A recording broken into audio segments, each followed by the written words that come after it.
constantly be falling under it. I've been too good at this, they cannot fuck with a league of my own.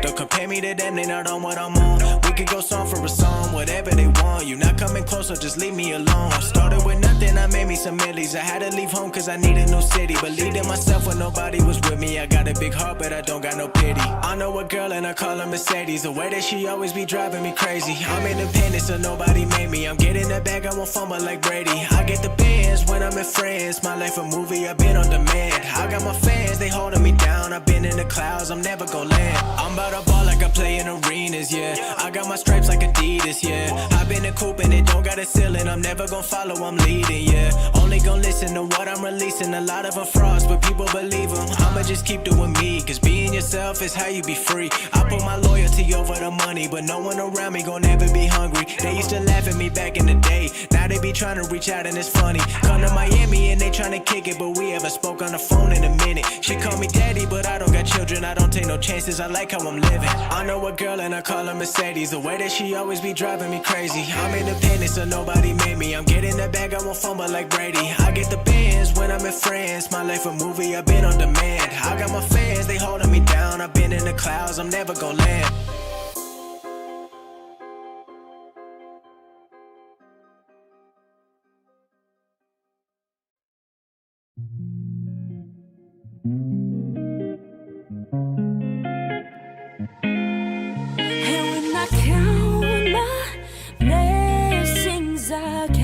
Twice all day, all night, and here I am, free, falling at 102, straight into you. Oh baby, baby, I like me better when I'm around you. You bring light where there once was a dark blue. Count my blessings, I count you twice all day, all night. I started on the fence and then I started loving everything you represent. And lately I've been hoping that it's never gonna end. Cause when I'm rolling with you, I be feeling like the man. Yeah, I'm feeling like the man, and you know I want it. Got that pretty blonde hair and you know I love it. Yeah, I told you how I'm feeling, never hiding nothing. I've been looking through them blue eyes. I could put it all aside just to be with you, baby. I count my blessings, I count you twice all day, all night, and here I am, free, falling at 102, straight into you. Oh baby, baby, I like me better when I'm around you. You bring light where there once was a dark blue. Count my blessings, I count you twice all day, all night. You make everything better. It's always an adventure, yeah. We've been doing life together,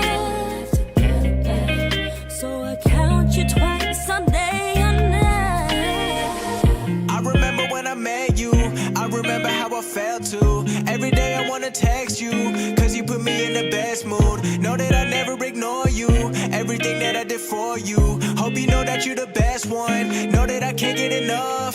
Pull up and stay for the night, taking the hoodies you like. Do what these other men couldn't do, know that I'll never be leaving you. Take you out to the Bahamas, girl, I know that you the finest. Promise I'm never gonna change, hope we can keep it that way. And when I count my blessings, I count you twice all day, all night, and here I am, free, falling at 102, straight into you. Oh baby, baby, I like me better when I'm around you. You bring light where there once was a dark blue. Count my blessings, I count you twice all day, all night. You make everything better. It's always an adventure, yeah. We've been doing life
never fail cause I'm already rich mentally. Never been in jail but these bars were always meant for me. Trying to be on top of the world and that's my legacy, yeah. I never made excuses, never blame nobody else. They never lent a hand so I did it by myself. Now I control my storyline, I'ma be immortalized. I can't be replaced by nobody on the shelf. A decade in the game and I still been undefeated. And if it's getting close then you know I buzzer beat it. Cause they don't work as hard as me, they don't have consistency. They gon' witness bads making history. One day I'ma have everything I wanted.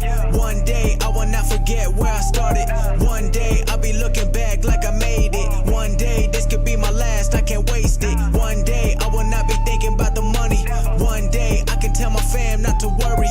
One day I'ma get a house with no neighbors. One day this could be my last, I can't waste it. Ay, living in the moment, I don't be up on the internet. Looking at these other rappers, most of them came and went. People did me dirty, now they wanna try to make amends. I do not forgive and I make sure they don't forget. Killing them with success, know that I've been up next. Taking all my kindness for weakness, no respect. I do not do back and forth, I ain't with the nonsense. When they see me winning, they be upset, yeah.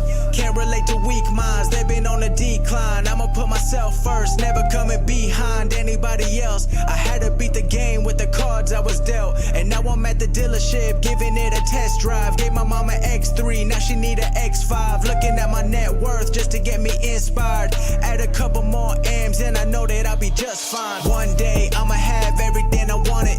One day I will not forget where I started.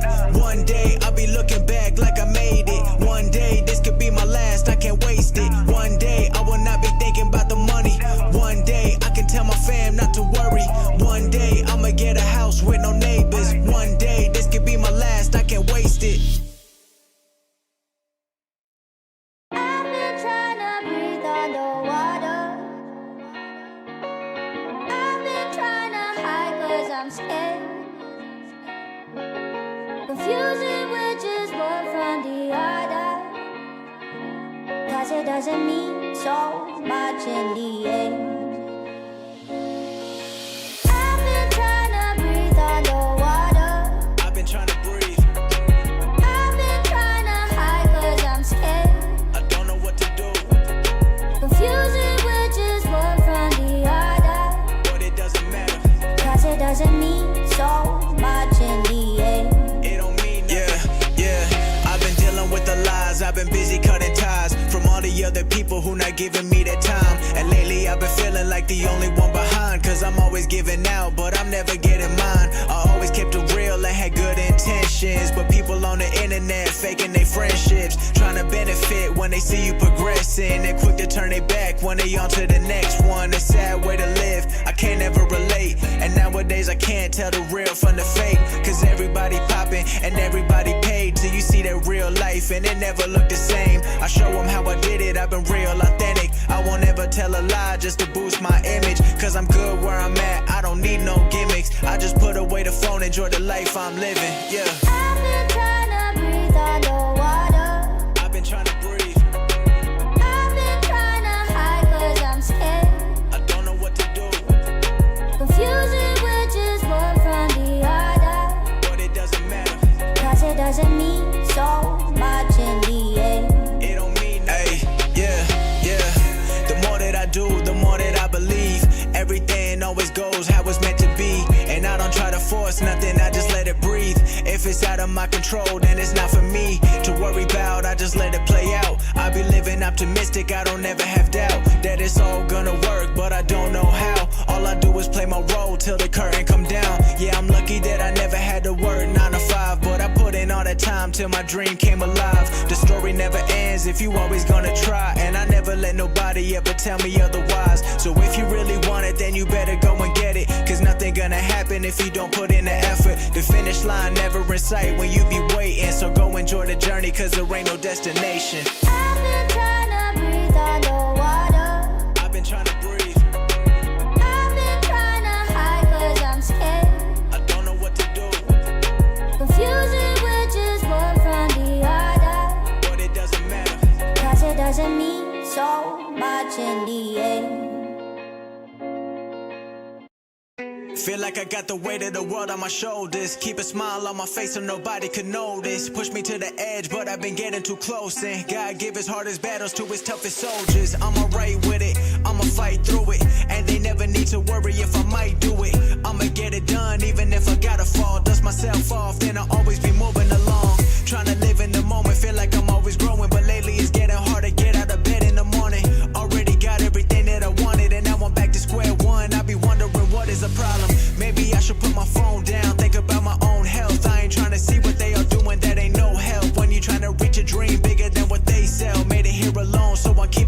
myself. The older that I get, the more that I reflect. Shit I could have done different, shit I can't accept. But I can't change the past, I gotta progress. Now I'm questioning what is the definition of success. Is it about the money, is it about the fame now? Is it about the woman, is it about the chains now? Or is it living with the peace of mind? Maybe one day I'll know the truth, but for now I'm back to the grind. All the memories faded in my mind now. Slowly losing myself, but I don't know how. I know there's a way that I can climb out. I've been getting tired of waiting, I need it right now. All the things that I've done in my life now. When I think about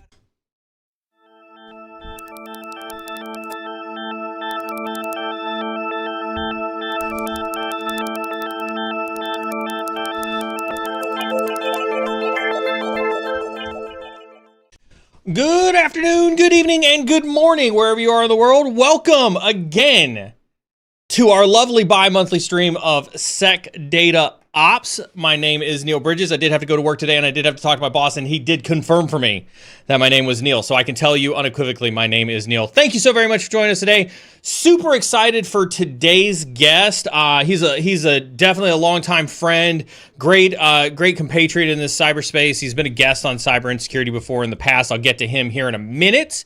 But super excited to be talking about modern data security strategies in a SOC, especially as it centers around things like threat hunting and things like that. And so, real quick, without further ado, let's hit a couple of rules really fast. Obviously, we do have moderators in chat. We're streaming across multiple platforms, including LinkedIn, TikTok, YouTube, Twitch.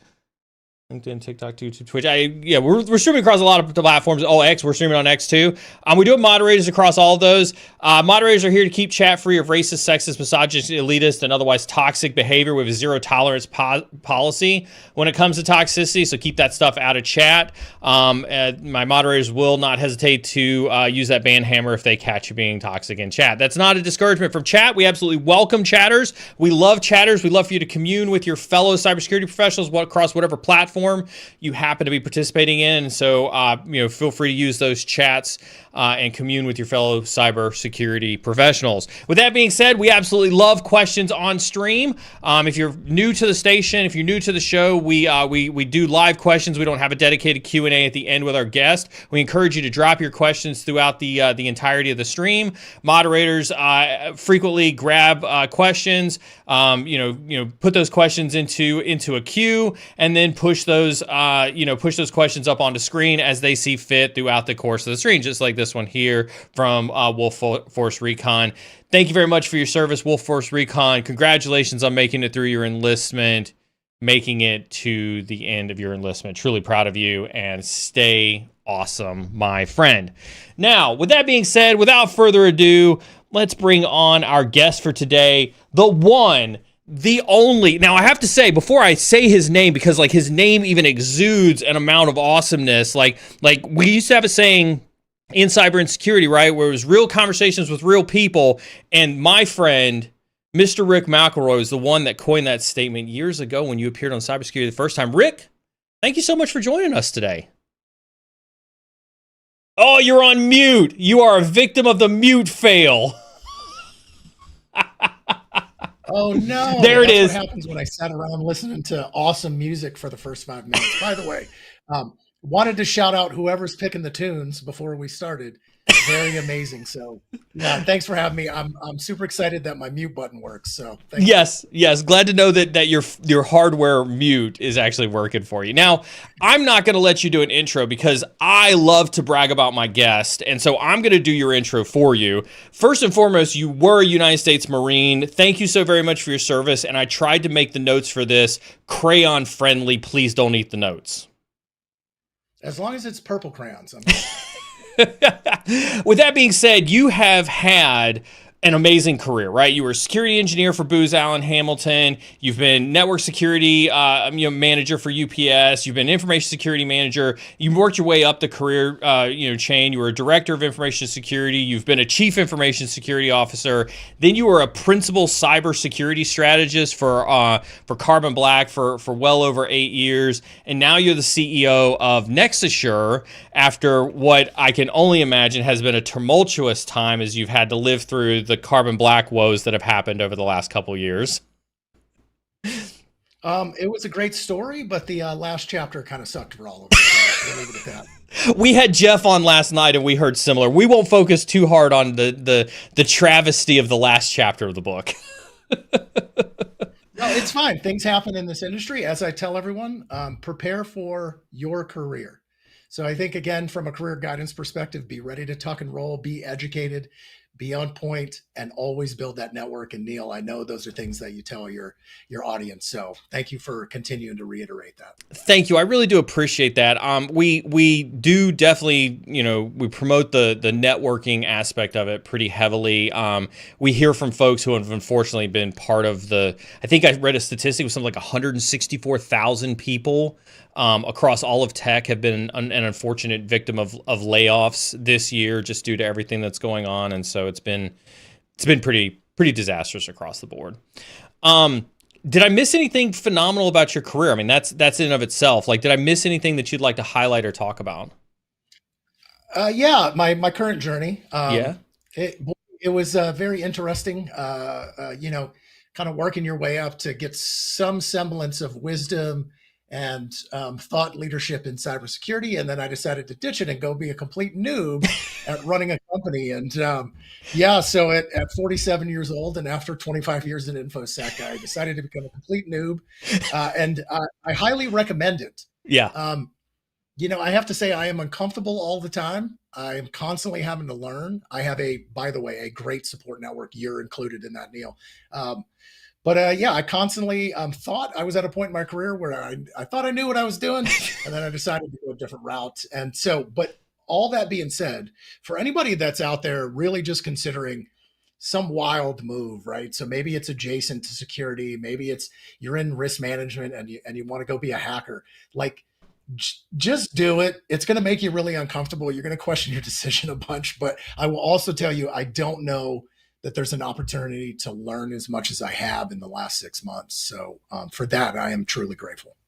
When you talk about learning, and I want to talk to people, you've been like, we see principal strategist, right? And I think that people don't really understand that, like what that entails. And we've had you on the stream before, and we've talked a little bit about what principal strategist was, but can you kind of talk about your role in Carbon Black and over the course of the year and what it means to be a strategist? Because I think it's really important for what we're going to talk about today, for people to really understand the connections and the influence and your role as kind of that advisor to some of the greatest leaders, in your marketplace out there.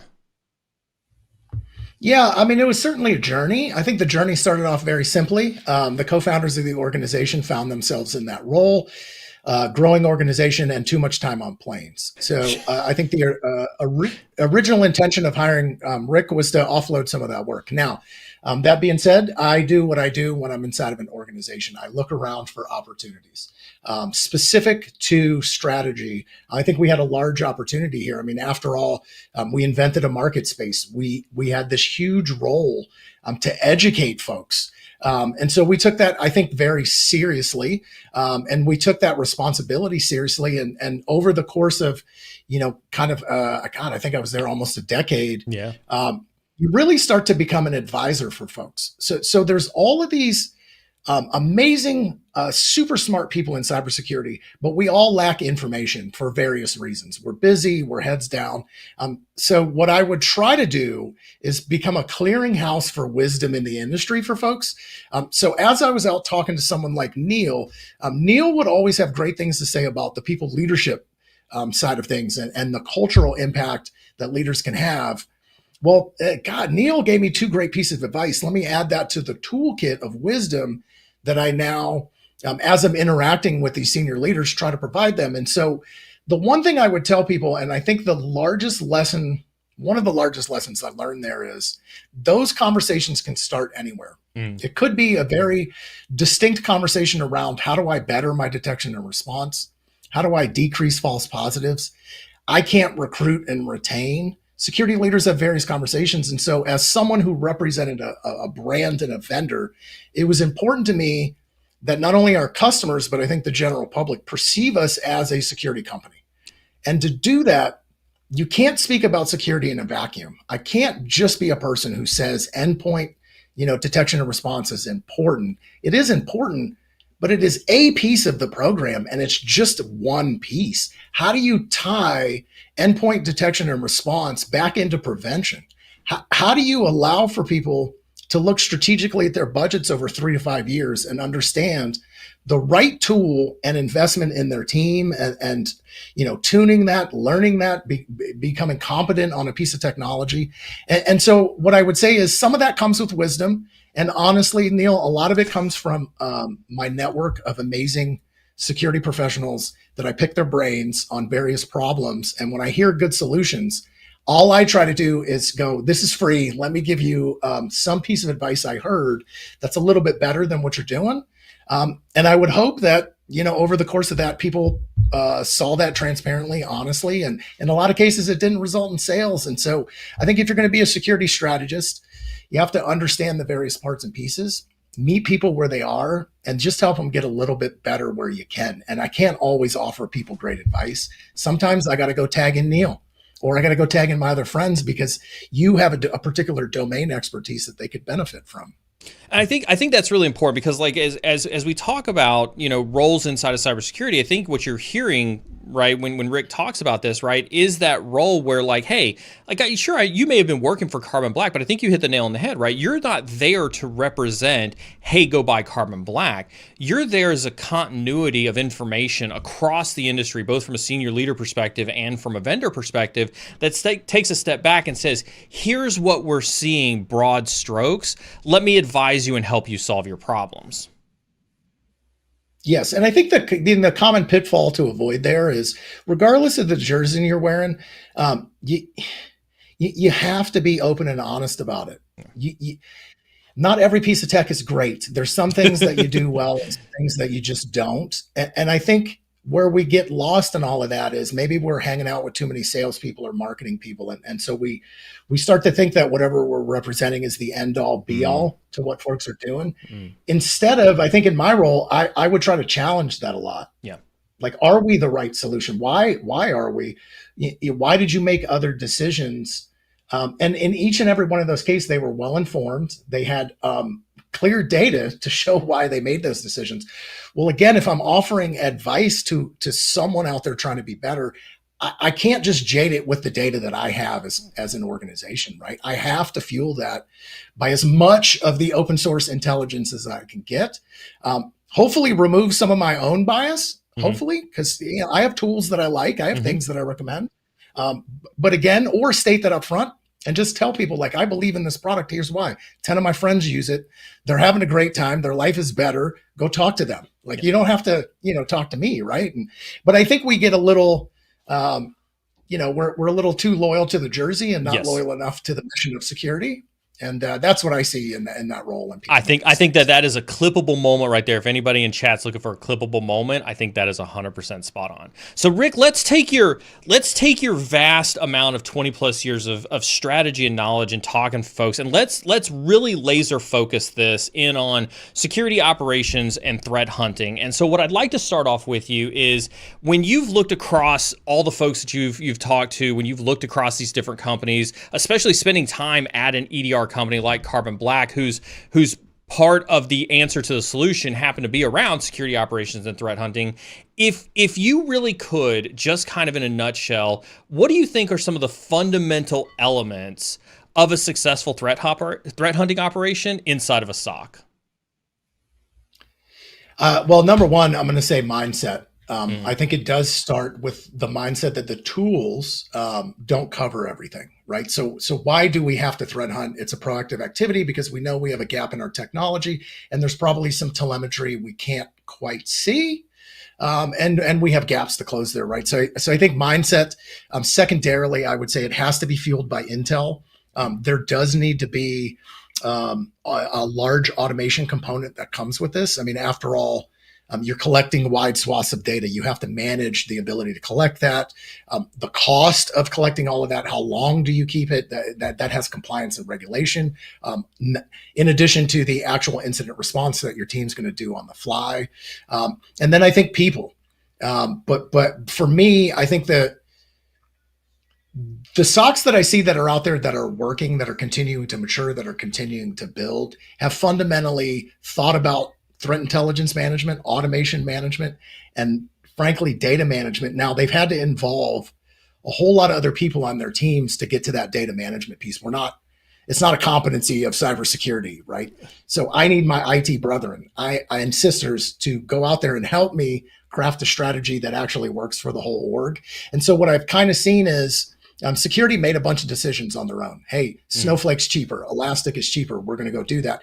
Doesn't quite fit in with the business strategy, does in fact meet the needs of security. And how does all of that play out? Well, one day somebody looks at budgets, right? And then we all know budgets get looked at. And so someone's going to look and go, well, wait a second, the CIO of the organization is paying X number of dollars for data storage and the CISO. Well, wait, if you added that both up, we could probably get a discount on that. And so there's been an interruption in programs. And I think a re-architecture of how we're doing short and near-term and long-term storage to be cost-effective and actually meet the need. And it was just missteps we made because we had to make decisions and we made them quickly. We did it in the best interests of security. But now I think holistically the orgs are really looking at this because at the end of the day, Neil, security analytics are just business analytics. Now, a lot of the security folks that are on this call don't want to hear that. And I'll give you because we're very special, and I know that we're special and we have special cases. That's right. We're all special. Yeah, but like as an example, fraud detection functionalities inside of FinServe collect a massive amount of data. They make decisions and alerting in microseconds across the globe. After all, you get a notification on your phone. It's generally correct. False positives have been weeded out. Why am I not spending time with them in my SOC? Like if I'm looking for anomalies and anomaly detections, well, I should go get some business intelligence folks. I should go get folks who have built fraud detection and anomaly because I think there's wonderful lessons to learn there. And here's the other thing. They have piles of data. That data is super interesting from a security perspective. And so I think the other big macro factor that's going into this, Neil, is I believe security is finally starting to realize that we've said a lot of things that we don't actually have the data to back up. We haven't collected enough. We haven't analyzed it enough. And even if you just think about what vendors say on prevention of malware, well, you're looking at that through your own slice of technology with your own statistics. And so it's like we haven't conglomerated all of this stuff yet. Now, how can we do this? So this is what I'm more interested in, not the state that we're in, but like, how do we do this? Well, again, if it is just in fact part of a business and their analytics and their malicious analytics, let's call it that, well, I can start to champion that through dollars that already exist in the organization, right? Like, why do I have to spend precious InfoSec dollars to do that?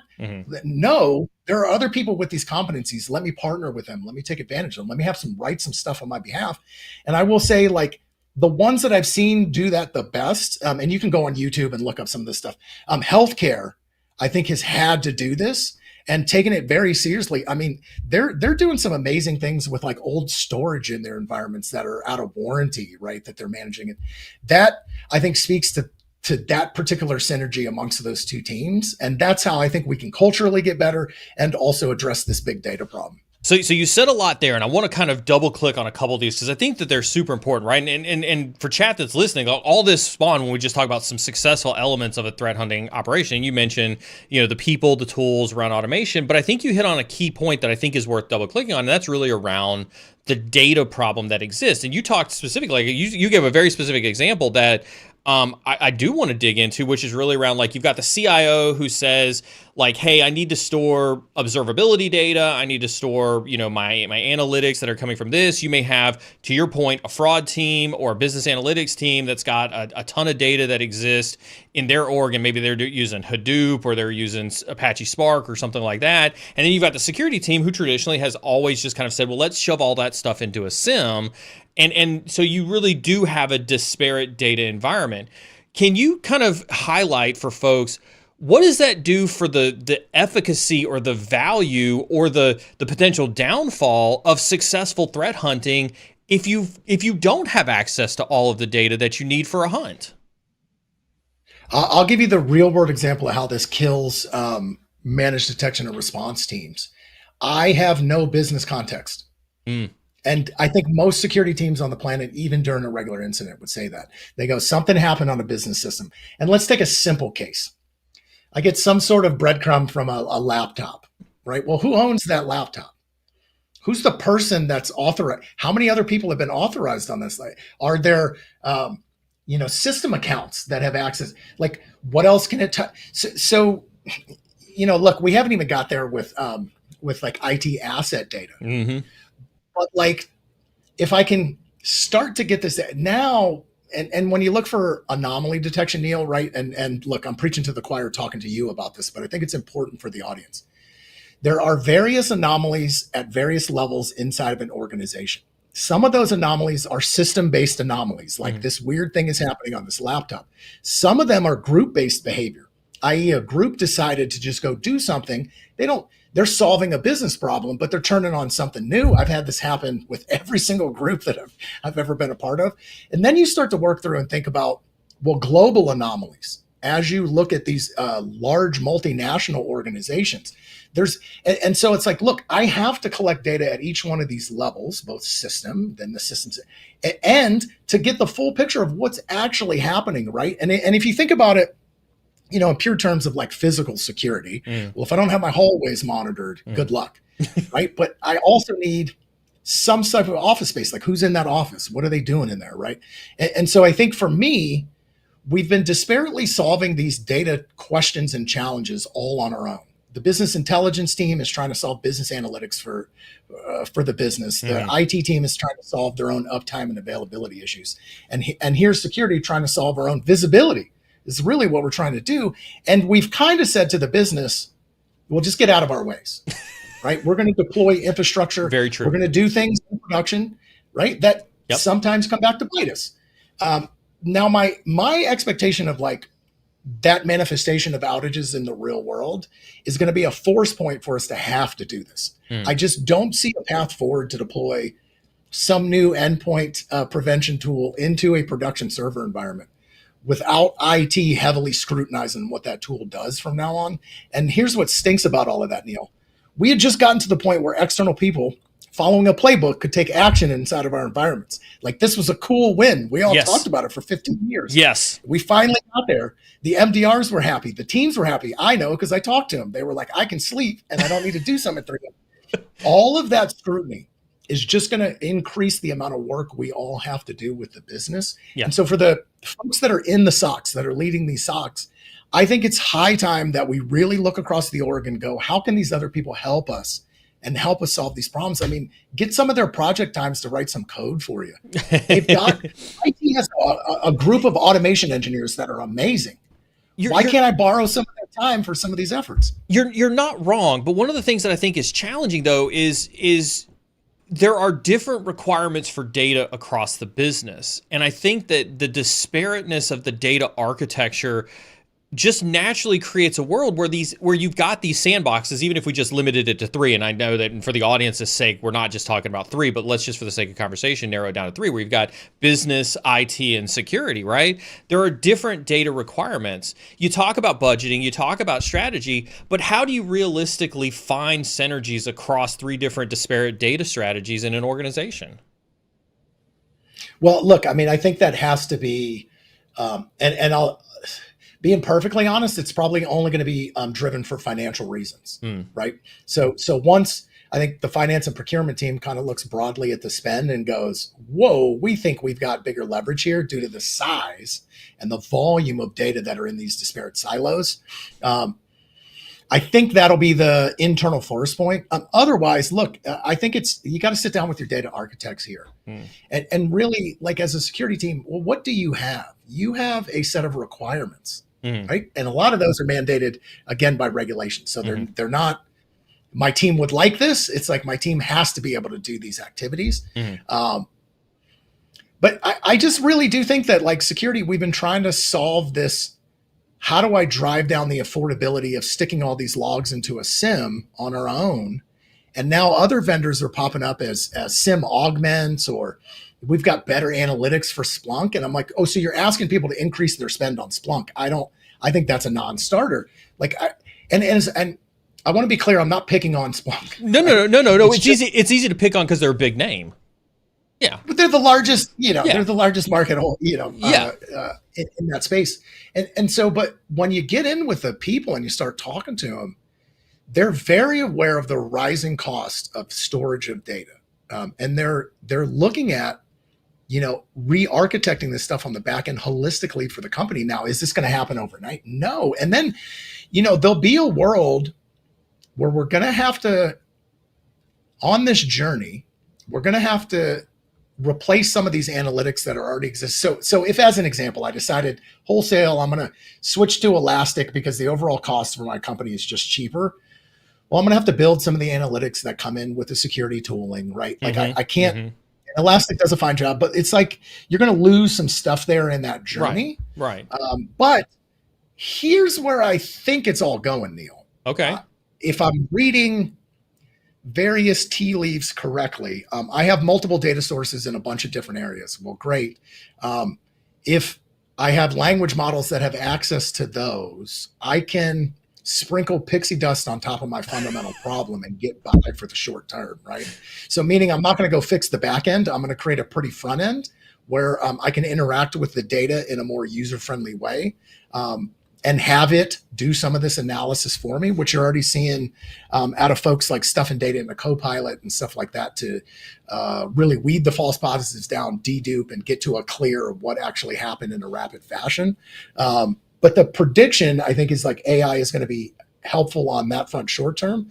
But I hope that the short-term shim of bringing in LLMs to cover this up doesn't mean that we don't fundamentally look at how we're doing this as a community. Yeah, and I think the re-architecture thing is when I take a look back and I start to talk to my peers and my friends in this space, like I think you hit the nail on the head. There's a realization, and tell me if you think this is true or not. In 2020, and I don't mean to blame this on COVID because I'm not trying to, but it is a milestone in our history books that we will absolutely have as a bookmark into the changing world around us. All of a sudden, we got thrust into a vastly different data world through forced remote work, through lots of changes to our socioeconomic kind of situation. People were forced to, what I would say, expand upon our data problem and really blow up kind of the awareness of the idea of how much data exists inside of an organization, especially when you think about a largely predominant remote workforce. And I would argue since 2020, we've really seen the bell curve shoot up on how much data is in an organization, how much data then becomes available to the security team, and how much data a security team has to have the responsibility over, either for investigations or for threat hunting. I'm not sure if you saw the same thing, in that bell curve or not. No. I absolutely agree with that statement. And I think the last piece I would add to that is I think there's been an underassumption on the liability of collecting all that data too. Now, I'm not going to associate the recent everyone's data got released. However, I think this is like organizations are data hoarders. Yes. And they're hoarding data without a purpose. And that creates a giant liability for the teams that have to cover all of those data sources. And so again, look, this gets into data management more so than threat hunting and incident response. But you can't collect data without assuming there's a liability to collecting that data. And I feel like we're not doing a good enough job with that. But I think what you highlight there is increased complexity in those data requirements, right? Because while the masking, obscuring, protecting of that data may not be threat hunting specific, SOC teams still need access to it. Threat hunting teams still need access to it. There is still an exponentially growing requirement to collect it on an org by org basis, on top of the fact that historically they've been data hogs in the past. And so I do think it becomes, when you talk about your threat-informed model for threat hunting, it becomes a target that you need to be concerned about in an organization. Yeah, and I would say specific to a lot of people providing security services. I mean, clearly that's a tactic of some of the major adversaries out there, right? And so again, I only bring that up because you can't collect things without protecting those things and or having an inventory, right? So again, going back to just good stuff. God, it's amazing how the things that we've said for the last 20 years are coming up all over again. Yeah, it's funny. Someone just reminded me today that it's my 20th anniversary as a CISP, Neil, today. Like that's kind of crazy. It actually struck me weird. I mean, I tell people I've been doing this a while, but it struck me weird that it's 2 decades. Yeah. Yeah. Crazy. Yeah. Let's take the threat hunting, because we mentioned the data disparity issue. I want to talk more about the tools disparity issue, because this is something, obviously, like, when you and I met, I was at a large Fortune 100 health, life sciences company. I remember showing up there and trying to build this security team from scratch and realizing that there were well over 50 tools that my team needed to have access to just for security. And this was just like security tooling, IT tooling, maybe a limited amount of business tooling. And this was, I think, 2016 when you and I first met. And now we start to see a shift. We talk about Splunk, we talk about some of these other vendors that are out there. And for everybody who's listening, for the FCC who's listening, this is not a sponsored post. We're not here promoting or disparaging any type of actor, but let's talk about it for a second. We see a lot of platformization, right? We know CrowdStrike's heading towards platformization. We know Palo's going towards a lot of platformization. There's a huge move in the marketplace for platformization. How do you see that benefiting or being a detriment to security teams, to threat hunting teams, or to a SOC team as a whole? I would say if the CISOs get their way, the net benefit will be we move away from having to license all these features, and I have a platform that actually acts as a platform, and I can grow my team on that platform over time instead of waiting around for license approvals. I'm really hoping that the CISO's voice in that kind of comes out, because frankly speaking, the CISOs do not want more modularity or like a UTM model for endpoint. It's just they're opposed to 2 years later for a feature that's already in the product, I got to pay for it, right? So right. I'll say I think I'm hopeful on that front that we get our way. We'll see what happens. On the net detriment side, I think there's a number of things to, I think, consider as it comes to that. We all still can't agree on the proper testing methodologies for the collection of data. Right. So all right, so I'm going to put myself back in the seats of someone building a SOC now, right? So okay. I've got 2 people. I took one from the network team and I took an IT person, because that's the two. I go to war with the army I have, not the one that I want, right? Such a true statement. Such a true statement. I got a mandate to build a SOC. Great. I'm going to start with the firewalls. I got some competency in network folks. So my first guess is the first thing I'm going to turn on is a nice big interface and a dashboard for Palo Alto or Fortinet. Name the firewall. Okay, cool. I've got a competency. I've got some alerting. I've got the ability to look through data sets there. Awesome. What's next on the endpoint? Well, maybe my existing endpoint solution is McAfee, an older school antivirus, right? Maybe it's Defender, and I don't license all of the hooks to get the data that I need. Well, now I've got a distinct data gap for my team who's trying to do investigations. They're going to note that over time, hey, I had 50 investigations on this thing and I couldn't get the data. We need a project. Right. And so now we're essentially being very tactical about this project. We're going to go close this one singular visibility gap. But the problem is every time we do that, it's a new piece of tech. Mm-hmm. Like if I said to people, hey, how do you test and prove who the best NDR solution is out there? Every team is going to tell you how they test it. Every team's going to be different, and there's no standard model. Now, I'm hoping that some intrepid innovators in the AI space are really looking at this, because that would be amazing. But again, okay, so now I have 2 people in my SOC. Those people have to go figure out the right new solution. Mm-hmm. I'm going to send them to a conference or book a bunch of meetings with vendors. Vendors are going to say things. Now we got to prove that that's true. Look at this life cycle that's already occurred for a very distinct tactical problem. When you get strategic with that, I mean, we're talking 5-7 years of 10 years of transformation, right? And forget if the industry changes what they're doing and goes to the cloud in the middle of your journey. So all that being said, I want to speak from the perspective of the people that are currently there looking at building these things. And so I think, look, this is going to take a very thoughtful approach.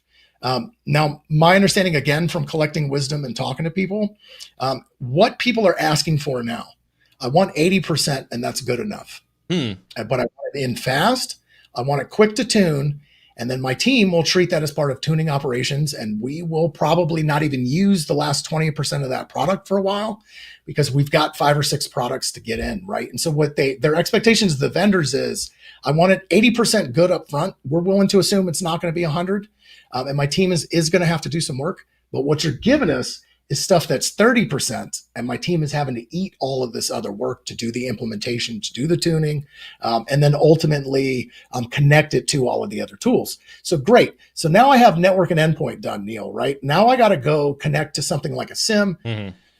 Well, I've got 7 vendor choices off the top of my head I can think of, and I got a bunch of API calls I got to do, right? And now, oh, wait, my IT resource that I brought over is now dedicated to Splunk full time. Mm-hmm.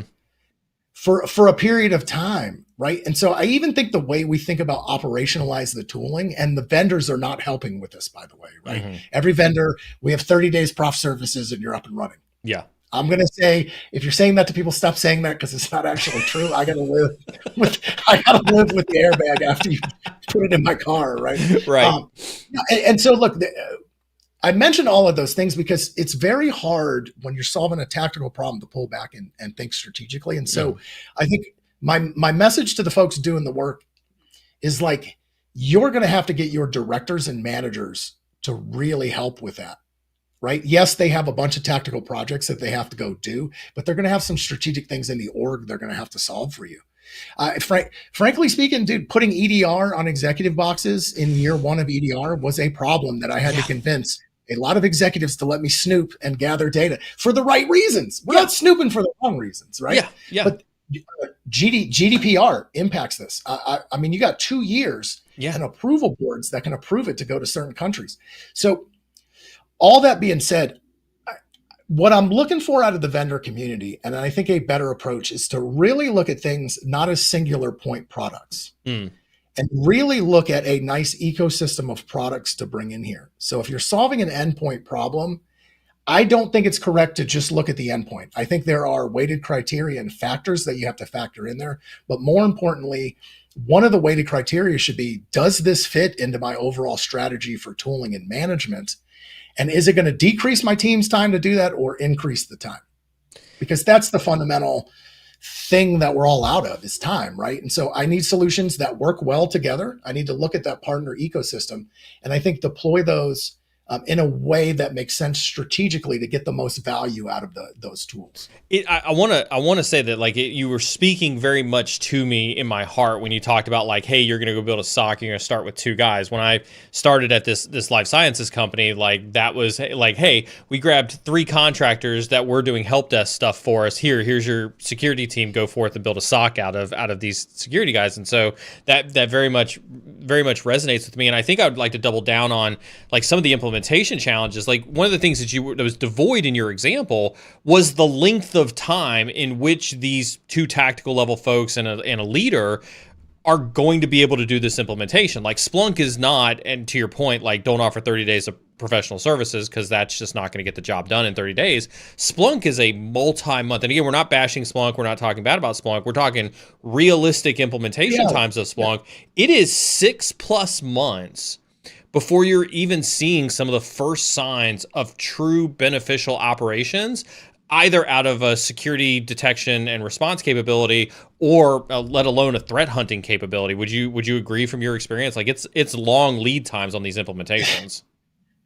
Things people forget: there's an entire infrastructure that has to be built for data collection. That infrastructure has to be managed. You're going to need IT people to do that, not a core competency of security. So yes, Neil, I think the idea that you'll get immediate value out of those analytics is incorrect, and it's just a level set for people bringing tools in. Is when you talk about tool implementation, it sounds like you're in favor of the academics behind platformization, but the way that we've butchered the monetization as an industry seems to be what really challenges you from acceptance in that. I hadn't thought about that, the start of that. No, but I guess, that's a fair way to think of it. I think for various reasons, usually cost and money purposes. Cost drives everything. Look, I understand the argument to do it. Yeah.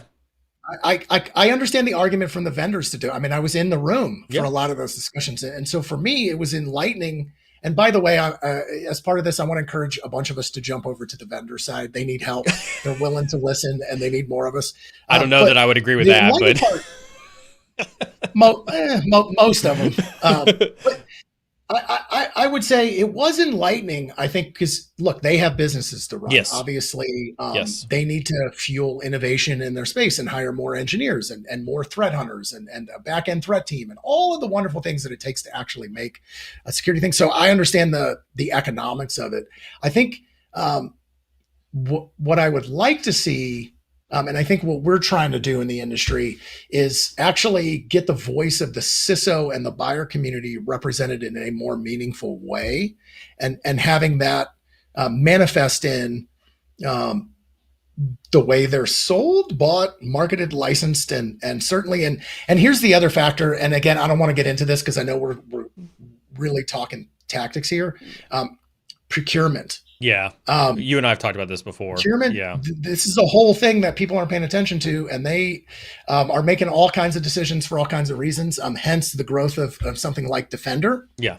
As an example, they did quite well making an ELA that priced everybody else out of that market. Yep. Now, is that the right security decision? No, but as a leader, you'll make those trade-offs because I need to go spend money on Splunk. Yes. I think that right there, that is relevant to the tactical. And you've been on this show before. We're a huge fan of trying to encourage security folks to think about the business and to think about the business impacts when it comes to security. And I want to pair two things together. What you just said there about security and the 80% comment that you made before, and I'm not sure if people heard that or were listening or may have just kind of let that one gloss off, was, security teams are willing to accept that a tool implementation is only going to result in 80% of usage capabilities, and they're okay with that. And so when you think about that, how do you rationalize that to the security teams, right? Your tactical level folks who are trying to solve problems versus the financial decisions and the trade-offs you had to make to the executive leadership? Yeah. Well, look, the big thing there is you're going to make trade-offs. So if you think you're going to be in this career and not make a trade-off based on cost or the sprint or the downturn that your business is in, and you're a responsible leader in that organization, and you do care. I mean, I've worked for a lot of companies I cared about. Like, forget what they saw. Like, they were good people who were doing good things, right? Mm-hmm. So if I'm going to be a good member of that community and a good member of that team, I have to think fiscally responsible. I have to sometimes say, well, wait a second, this business initiative, if I'm being a realist and not, again, just drinking security Kool-Aid, if we don't do this business initiative, we die as a business. I like this business. I like working for them. They've been very kind to me building a security program. I'm going to support that business initiative because I think it's critical for us to continue to operate as an organization.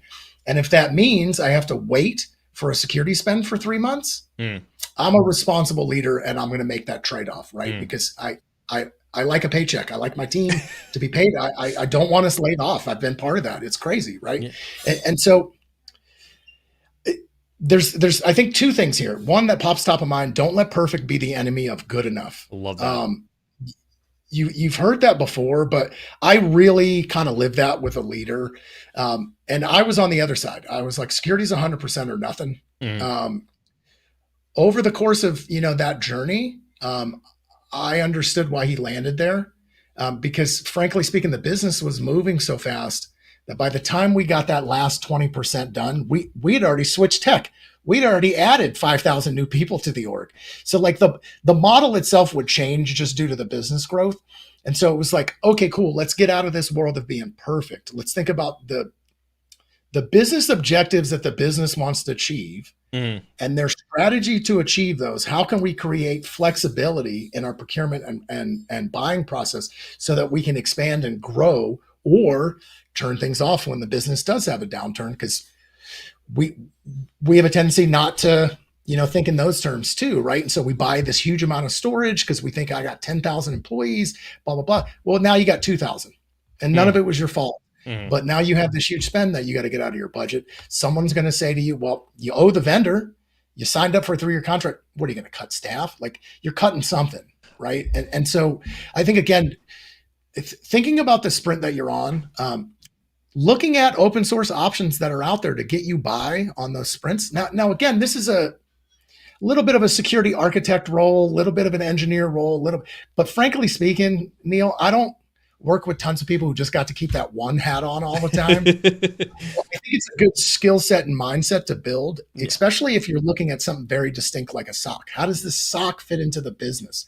How do we deliver on the business objectives? Now, some of those are going to be availability. Having clear metrics that anchor to that are going to help you increase the spend and all of those things. But don't worry about like what 5 or 6 years in tech is going to look like.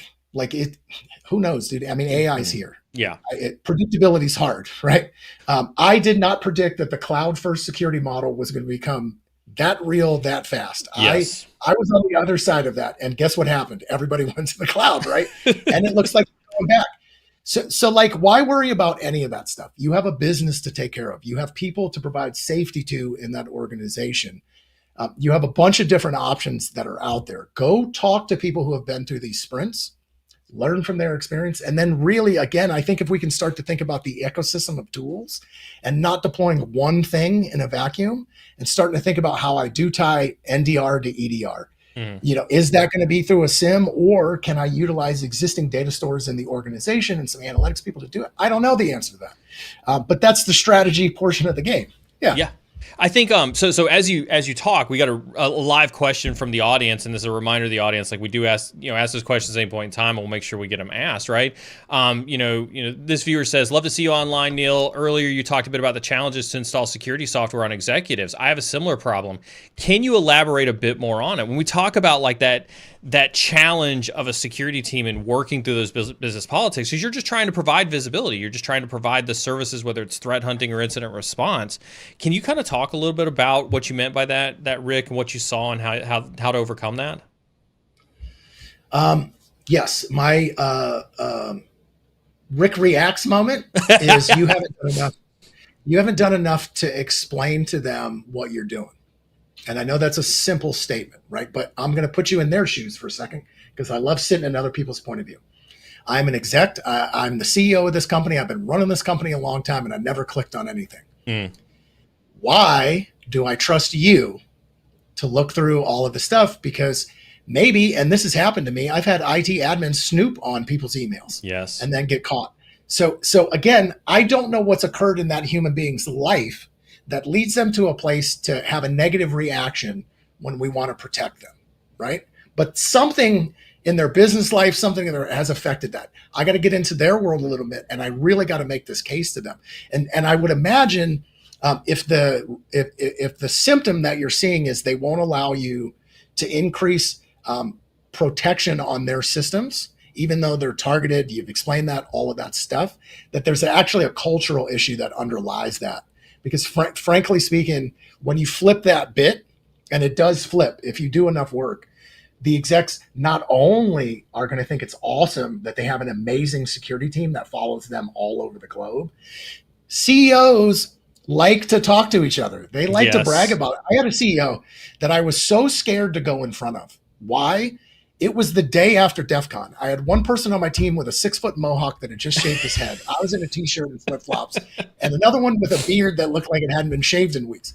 It was an amazing week at Black Hat DEF CON, but that Monday morning call, I called my boss and I go, boss, we're not in appropriate corporate attire. And he goes, perfect, get up here right now. And so I asked him, I go, Tom, what? He goes, he wants that impression. Yeah. He wants to see that he has a bunch of hackers working for him that know what they're doing. Come in here and tell him a good story. Yeah. And so I had almost no interaction with this guy other than sometimes he would show up and ask questions. And I took it as like this big, well, the CEO finally wants to hear from security whole. Like we look like garbage wearing hoodies. And no, what he actually cared about was one thing. He pulled out a piece of paper and it was a newspaper. And it had a headline from a competitor. Yeah. Is this going to be us? Yeah. It was the Wall Street Journal, and that's all that they cared about. And so then I told him our story. I literally just told him I walked into this company with a coffee cup for 2 days and stole 200,000 Social Security. Like, here's what we did about that problem. Hey, next up was now that we've got physical security and no one can walk into. Great. He was, I think, had moved from like a detractor to security to that Hollywood archetype of who we are and what we do. And he loved us for it. Now, I don't want to feed into that archetype and stereotype. I think it's bad sometimes. Yeah. That being said, it is a useful tool when you have people that want to have ninjas on their team, and you show up as ninjas and you assure them that this is the right team to protect your data, and you are not going to wind up in the headlines, or as much assurance as we can provide around that.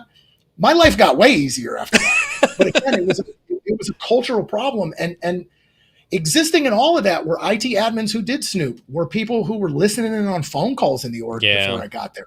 So why would I have an expectation that my executive would say yes when he thinks we're snooping on him?